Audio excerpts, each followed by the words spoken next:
Salut tout le monde! Aujourd'hui on se retrouve pour une vidéo assez spéciale car avec DC Universe on vous propose de voir le film 1 à travers le monde. Du coup cette vidéo est spéciale car c'est la première fois dans le YouTube français que deux youtubeurs Détective Conan font une vidéo en collaboration, donc j'espère que la vidéo vous plaira. Dans cette vidéo le but va être de comparer la façon avec laquelle le film 1 de Détective Conan a été diffusé en fonction des pays. Donc où est-ce qu'il est sorti, est-ce qu'il est sorti au cinéma, est-ce qu'il a été doublé, est-ce qu'il est sorti en DVD, etc. etc. Donc commençons tout de suite avec le pays d'origine, c'est-à-dire le Japon. En japonais, le film se nomme Metante Conan Takei Jikake no Matenro, le mécanisme du gratte-ciel, donc en français. Le studio d'animation en charge du film est TMS, rien de surprenant. Le film dure 90 minutes, donc 1h30, et est sorti le 19 avril 1997. Pour le synopsis, normalement vous le connaissez, donc pour faire très simple, Conan reçoit un appel anonyme de quelqu'un qui menace de faire exploser plein de bombes dans différents bâtiments. Cette personne croit parler à Shinichi Kudo, ne sachant pas qu'il l'a rajeuni. C'est alors que Conan devra retrouver les bombes et les désamorcer, et ce auprès de sa vie et de ses proches. Ou alors au niveau du résumé, ce film a aussi une particularité, c'est qu'il introduit pour la première fois l'inspecteur Shiratori, qui sera intégré par la suite dans le manga, 2 ans plus tard. Maintenant on va s'intéresser à la sortie du film au cinéma. Donc du premier jour de diffusion jusqu'au 8 mai, le film a rapporté 154 millions de yens, donc en gros 1 200 000 euros. Et le premier week-end, il a rapporté 8 500 000 yens, donc 61 000 euros. C'est assez incroyable pour un premier film et on comprend pourquoi TMS en sort un chaque année. Car oui, il faut savoir que de base, TMS avait prévu de sortir que ce film, mais comme vous le voyez, le film 1 a eu un succès fulgurant. Donc TMS a vite compris qu'il pourrait se faire beaucoup d'argent avec les films Détective Conan. Pour les autres formats de sortie, TMS a sorti le film en VHS quelques mois après sa sortie au cinéma. La production se terminera en 2006. Et en 2001, le film sortira en DVD, puis une autre version sortira en 2011 à un prix réduit par rapport au premier, et avec l'ajout d'un trailer. Et pour finir, une version Blu-ray sortira également la même année, donc en 2011, avec un mini livret supplémentaire. Maintenant qu'on a fait le tour avec le film 1 au Japon, on se rend maintenant en France, et je laisse donc mon invité DC Universe pour parler du film 1 en France. Yes, alors pour le cas de la France, nous aussi nous avons nos propres particularités bien à nous, puisqu'à l'origine il est sorti en septembre 2007 par les studios Kazé Animation, avec à la clé une VF qui malheureusement n'est pas la même que celle de l'animé, mais qui au final se laisse plutôt bien écouter. Avec cette VF, nous avons aussi la possibilité de voir le film en VOST-FR, donc jusque là nous sommes bons. Les 4 films suivants ont le droit à la même attention de la part de Kazé, pour un résultat qui est vraiment bon au final. Nous aurions pu en rester là pour le film 1, mais depuis janvier 2020, le premier film est ressorti en même temps que ses 21 petits frères, dans un coffret DVD Blu-ray aux éditions plus que controversées Black Box. Je ne vais pas vous mentir, nous ne les portons pas dans notre cœur à cause du fait qu'il nous ait fait miroiter une possible VF pour l'ensemble des films, mais si nous mettons tout cela de côté, nous avons le droit à un film de toute beauté avec une très bonne traduction, même s'il ne faut pas se le cacher, la police d'écriture est vraiment dégueulasse. Au niveau des titres, Kazé avait opté à l'époque pour le titre Le Gratte-ciel infernal, titre devenu Le Gratte-ciel à retardement avec Black Box. L'idée du gratte-ciel est présente dans les deux versions, alors pourquoi pas. D'ailleurs, n'hésitez pas à nous dire dans les commentaires lequel des deux vous préférez. Et sur ce, je vous laisse avec Kudo pour la suite.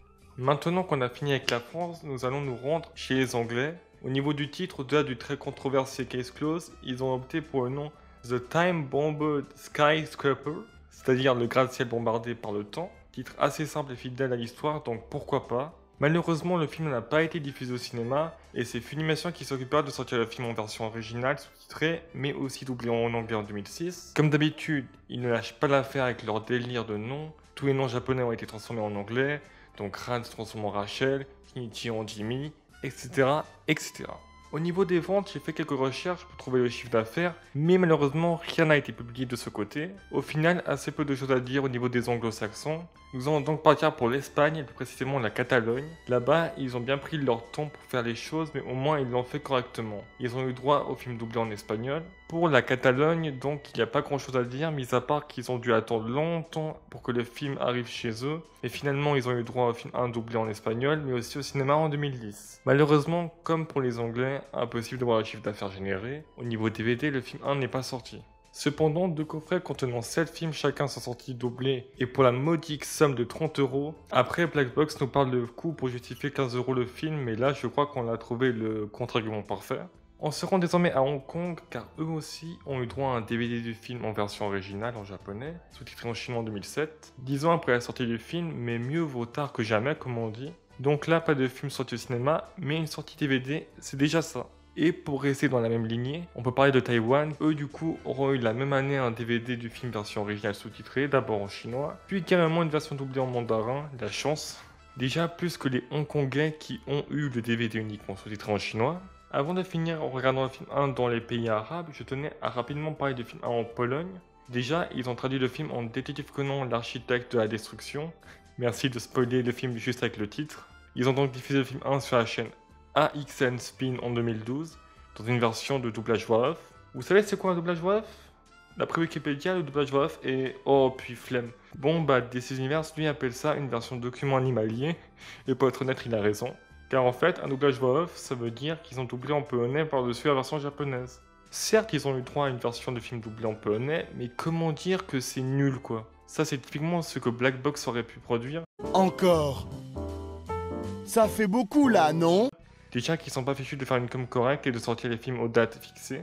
Et on finit avec le film 1 dans les pays arabes, donc eux ont traduit le film en Détective Conan de la dernière minute, doublé en arabe et diffusé en 2008 sur la chaîne Canal Space Power. Donc c'est les Syriens qu'on peut voir le film en premier. Et d'après mes recherches, le film ne semble pas être sorti en DVD ou d'autres formats par la suite, et ils n'ont pas diffusé le film au cinéma. Donc voilà, comme vous l'aurez compris, un seul film peut avoir diverses histoires différentes à travers le monde, et c'est pourquoi nous voulions absolument vous en faire une vidéo, au même titre que ce qui a déjà été fait pour le manga ou encore l'anime. Détective Conan est une licence connue à l'international, chouchoutée dans certains et un peu sous-estimée dans d'autres, mais malgré tout, nous restons fans et c'est bien là le principal. Pour faire ma conclusion sur cette vidéo, déjà, contrairement à ce qu'on pourrait croire, Détective Conan est bien populaire dans le monde. Et cette popularité, on peut la voir déjà avec ce film qui a été présent dans tous les continents, surtout dans des pays tels que l'Espagne ou la Syrie qui l'ont carrément doublé dans leur propre langue, et ça c'est une preuve évidente de ce que j'ai dit. Pour la France, malheureusement, je dois sûrement dire que c'est dû à la malchance, car comme DC Universe l'a expliqué, 5 films sont sortis en DVD par Kana et doublés en français, mais malheureusement le manga de Gosho n'a pas eu autant de succès qu'un One Piece par exemple. Sur ce, on arrive à la fin de la vidéo, j'espère qu'elle vous a plu. N'hésitez pas à l'écrire en commentaire si c'est le cas, et de carrément donner des idées de vidéos à faire en collaboration. On essaiera d'en faire assez fréquemment. D'ailleurs, si vous n'êtes toujours pas abonné à DC Universe, je vous invite fortement à le faire. Je vais mettre le lien de sa chaîne en description. Et sur ce, moi je vous dis à la prochaine!